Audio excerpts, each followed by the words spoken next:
نبی پاک کا ایک انداز ہی ہوتا کہ سخاوت تھی نا، کسی سے کوئی چیز خریدتے، اس کی قیمت ادا کرتے اور پھر وہی چیز اسے تحفے میں بھی دے دیتے.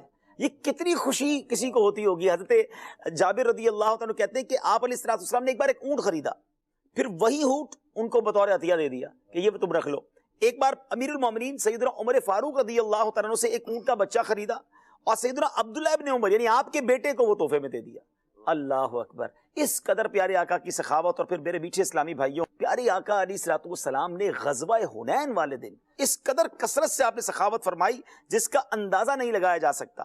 نبی پاک علیہ الصلوۃ والسلام نے دیہات میں رہنے والے لوگوں کو ایک ایک بندے کو 100 اونٹ عطا فرمائے. ذرا سوچئے، حضرت صفوان بن امیہ رضی اللہ تعالیٰ اسلام ابھی نہیں لائے تھے، اس سے پہلے غزوہ حنین میں بکریوں کا نبی پاک سے سوال کیا کہ مجھے بکریاں دیجیے. پیارے آقا نے 2 پہاڑوں کے درمیان ایک جنگل بھرا ہوا تھا بکریوں سے، نبی پاک علیہ الصلوۃ والسلام نے وہ پورا انہیں عطا فرما دیا. وہ اپنی قوم کے پاس جا کے کہتے ہیں اے میری قوم تم اسلام لے آؤ. اللہ کی قسم محمد صلی اللہ تعالی علیہ وسلم ایسی سخاوت فرماتے ہیں کہ محتاجی کا خوف ہی نہیں رہتا. اللہ اکبر. حضرت سعید بن مسیب رضی اللہ تعالیٰ روایت کرتے ہیں کہ حضرت صفوان بن امیہ نے کہا کہ رسول پاک علیہ الصلوۃ والسلام حنین کے دن مجھے مال عطا فرمانے لگے. آپ میری نظر میں مبغوث ترین تھے، یعنی معاذ اللہ سب سے زیادہ ناپسندیدہ تھے.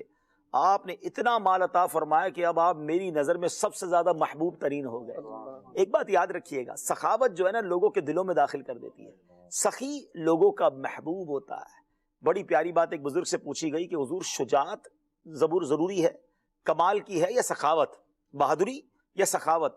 تو بڑا کمال کا جواب دیا. فرماتے جو سخی ہوتا ہے نا اس کو شجاعت نہ بھی ہونا تو لوگ ویسے ہی اس کے آگے چت ہو جاتے ہیں، ویسے ہی وہ لوگوں کے دل جیت لیتا ہے.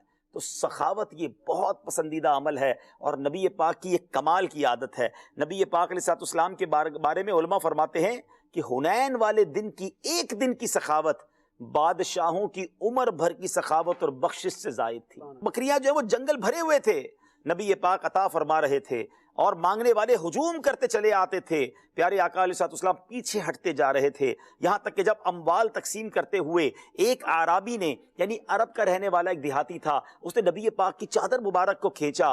مبارک کاندھی اور گردن مبارک پر پیارے آقا کے نشان آ گئے، مگر نبی پاک نے اس سے صرف یہ فرمایا کہ اے لوگو جلدی نہ کرو، واللہ تم مجھے کسی وقت بخیل نہیں پاؤ گے. عطا فرماتے جاتے، عطا فرماتے جاتے. تو اے میرے میٹھے اسلامی بھائیوں، نبی پاک کی سخاوت کی تو کیا بات ہے. اور سخی اللہ کو کتنا پسند ہے کہ سخی، حدیث پاک کا مضمون ہے، اللہ کے قریب، بندوں کے قریب، جنت کے قریب اور دوزخ سے دور ہوتا ہے.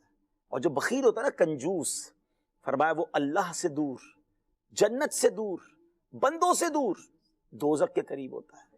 اب آپ چیک کر لیں کہ ہم سخاوت والی سائڈ پر ہیں یا بخل والی سائڈ پر.